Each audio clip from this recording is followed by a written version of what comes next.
Hey Denver, Flav here with the Denver Clerk and Recorder. Welcome to another episode of Record of the Month.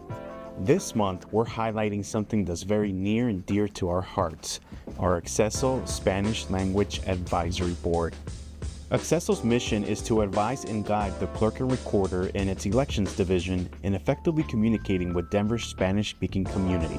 The board helps provide essential election information, encourage voting, and promote participation in the democratic process within Denver's non-English speaking communities. Here's a quick timeline of Acceso's history. In 1973, a new provision was added to the Federal Voting Rights Act of 1965, requiring counties to provide bilingual election materials if 5% or more of their voting-age citizens speak a language other than English or have limited English proficiency. Then, in 2002, the City and County of Denver reached this 5% for Spanish speakers. This milestone led to the creation of the original Spanish Language Advisory Board, also known as SLAB. It wasn't until 2008 when SLAB's efforts were expanded, establishing what is now the Acceso Spanish Language Voter Advisory Board to focus on empowering Denver's Spanish-speaking voters. On January 11, 2010, the Acceso ordinance officially took effect. By July, the first Acceso board members were appointed and the committee's officers were elected. It is this 2010 ordinance that we are spotlighting this month.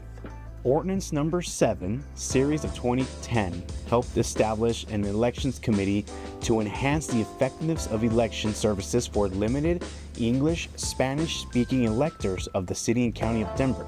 The ordinance recognized the groundwork of SLAB and enacted the building blocks of the new Acceso Advisory Board, including purpose, composition, officers, meeting quorum, and procedures.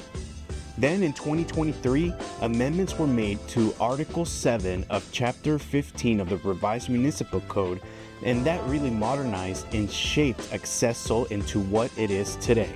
Amendments included changing the board's minimum composition from 13 to 7 members, reducing the minimum number of voting members from 25 to 15, opening up eligibility to civically engaged individuals who may not be able to register to vote, allowing members who have completed a 3-year term to stay on until a successor is duly appointed and confirmed, updating quorum policy to allow for either in-person or virtual participation.